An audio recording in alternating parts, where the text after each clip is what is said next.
Saudara sekalian, saudara catat, saudara ingat hal ini. Bahwa Allah tidak akan berurusan dengan orang yang tidak hidup di dalam rencananya. Untuk orang Kristen baru, untuk orang percaya baru, Tuhan mau berurusan walaupun mereka belum mengerti rencana Allah. Tetapi dalam rentang waktu yang disediakan, jika orang-orang Kristen ini tidak mau mengerti rencana Allah, maka Allah tidak akan berjalan bersama mereka lagi. Biasanya orang-orang seperti ini akan menjadi serupa dengan dunia atau hidup wajar seperti anak dunia. Dan sebenarnya sudah banyak orang-orang Kristen yang sudah terkondisi hidup wajar seperti anak dunia. Dan mereka tidak akan pernah berjalan dengan Allah. Walaupun mereka tetap masih menjadi Kristen. Walaupun mereka masih nampak melayani dalam aktivitas gereja, memberikan persembahan untuk gereja, memberikan tempatnya untuk kebaktian, walaupun mereka masih jadi pendeta, bahkan bukan tidak mungkin menjadi pengurus sinode, bahkan ketua sinode. Ya saudaraku, ini benar-benar tragis. Tetapi jarang orang yang melihat ketragisan ini, saudara. Jarang. Banyak orang tidak melihat tragisnya banyak orang Kristen yang dikondisi menjadi orang yang normal di mata manusia. Menjadi hidup wajar. Karena mereka tidak dalam rencana Allah. Hidup mereka tidak di dalam rencana Allah. Ini masalahnya, saudaraku sekalian. Ya. Nah, pertanyaannya, apa sih rencana Allah itu, saudaraku? Kita harus hidup di dalam rencana Allah. Saudaraku, kita harus melihat kebenaran, yaitu kehidupan bangsa Israel yang menjadi analogi dari kehidupan orang percaya. Seperti Tuhan memimpin bangsa Israel keluar dari Mesir untuk menuju tanah Kanaan. Orang percaya juga harus ada di dalam perjalanan ini. Dari dunia ini menuju langit baru, bumi baru, khususnya rumah Bapa. Itu jelas. Tuhan Yesus berkata bahwa kita bukan dari dunia ini. Kalau perjalanan bangsa Israel itu menempuh jarak, tetapi perjalanan kita itu menempuh perubahan dari manusia yang berkodrat manusia menjadi manusia yang berkodrat ilahi. Ya. Dari human nature sama dengan sinful nature menjadi divine nature. Perjalanan kita itu perubahan kodrat. Sehingga kita menjadi serupa dengan Yesus atau sempurna seperti Bapa, hidup tak bercacat, tak bercela di mata Allah. Dan yang kedua, tidak terikat dunia ini. Tidak terikat percintaan dunia. Kita akan puas dengan apa yang Tuhan berikan. Kita membeli semua hal atau memiliki fasilitas bukan untuk sebuah kejemawaan, bukan untuk harga diri, prestis, nilai diri, tetapi untuk kemuliaan Tuhan. Ya memang masing-masing orang memiliki porsi yang berbeda. Tapi jangan sampai hati kita menjadi bisa dibahagiakan oleh fasilitas dunia ini. Kalau sampai hati kita masih bisa dibahagiakan oleh fasilitas dunia ini, berarti kita terikat dengan dunia. Kita normal seperti manusia lain. Kita tidak boleh terikat lagi. Tidak boleh terikat lagi. Yang pertama kesucian, yang kedua tidak terikat dengan dunia. Ini loh perjalanan kita, saudaraku. Sehingga hati kita terpindahkan ke kerajaan surga. Kita ada di dalam penghayatan bahwa kita sedang berproses menuju langit baru, bumi baru. Ingat apa yang saya sampaikan kemarin, orang berdosa najis tidak akan bisa ada di hadirat Allah. Tidak bisa. Ya. Bukan tidak ingin tapi tidak bisa. Tidak bisa.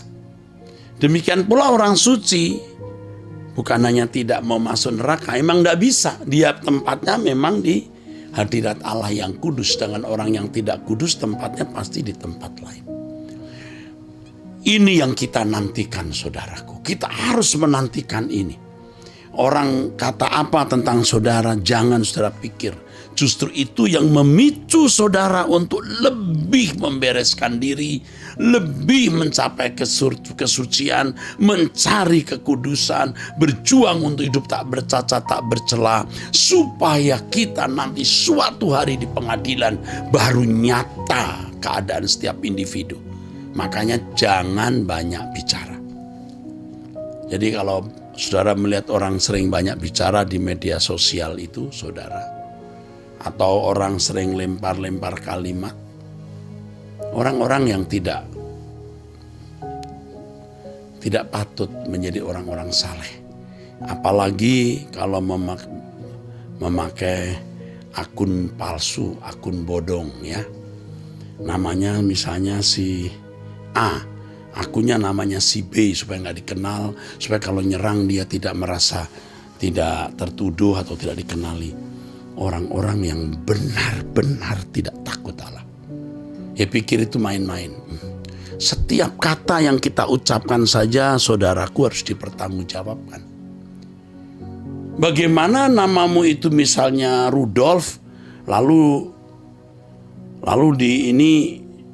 di akun palsu Anda punya nama Tong-Tong misalnya. Itu orang-orang yang nggak takut Tuhan. Yuk Anda jangan buat begitu, ya.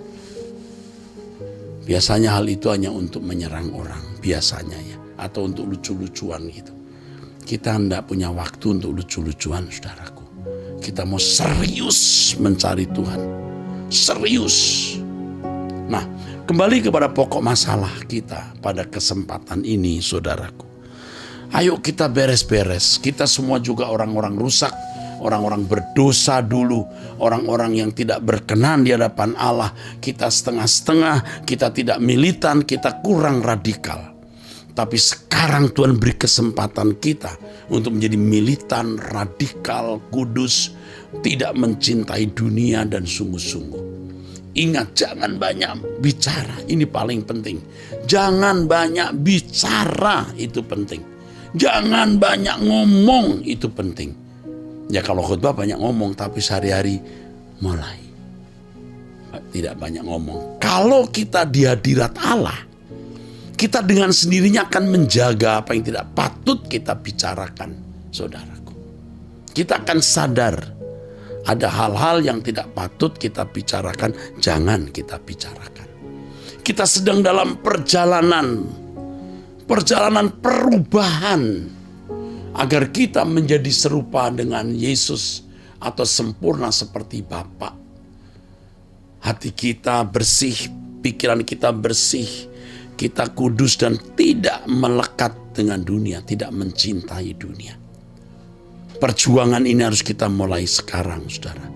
Ya, Allah hanya berurusan dengan orang-orang seperti ini yang serius di dalam perubahan. Ya, perubahan karakter, suasana hati yang tidak terpengaruhi dunia, yang tidak terikat hobi-hobi tertentu, yang tidak terikat dengan keinginan memiliki prestis harga diri. Tuhan tidak akan berurusan dengan orang-orang yang masih begitu. Aduh, takut kita kalau Tuhan sudah tidak mau berurusan dengan kita. Ngeri sekali. Ayo kita mencari wajah Tuhan, bertobat tiap hari, berubah tiap hari, saudara. Kita orang-orang berdosa, orang-orang rusak, tapi kita bisa diperbaiki kalau kita mau diperbaiki. Saudara, jangan lupa doa pagi besok kita ada di GSKI Kebon Jeruk, ya saudaraku. GSKI Kebonjeruk, ya betul ya. Itu Jalan Perjuangan nomor 21 di Gedung Sastra Graha samping RCTI, ya blok RCTI, ya. Jalan Perjuangan, ya. Nomor 21 jam 5. Saudara, kalau doa sore indah sekali, doa pagi juga indah. Ya, bukan 1 jam, biasanya 1 jam lebih, bisa 1,5 jam. Jam 5 pagi waktu Indonesia Barat di GSKI Kebonjeruk Jalan Perjuangan nomor 21 samping RCTI, ya, gedung RCTI, blok gedung-gedung RCTI. Oke, saya kira cukup itu saja yang saya mau sampaikan. Dan jangan lupa hari ini, saudaraku, bagi mahasiswa, bagi semua akademisi Sekolah Tinggi Teologi Ekumene, jam 11 ada pertemuan bersama. Semua mahasiswa, semua alumni, semua dosen, yayasan, karyawan, kita mengadakan kebaktian, ya. Biasa tiap Jumat jam 11 pagi waktu Indonesia Barat. Saudara yang di luar negeri, yang di luar kota harus ikut juga lewat online, stream online. Sedangkan yang di Jakarta, kalau bisa hadir, diharapkan hadir. Oke, Tuhan memberkati saudara. Mari kita tutup dalam doa.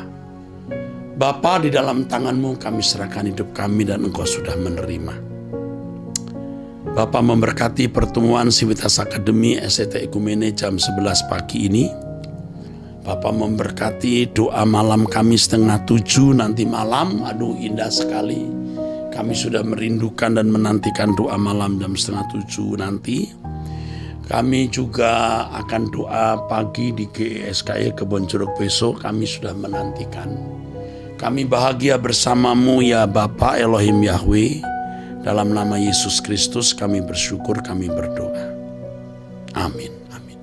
Sampai jumpa saudaraku sekalian. Jangan lupa 6:30 malam waktu Indonesia Barat di Mall Arta Gading lantai 5, doa bersama.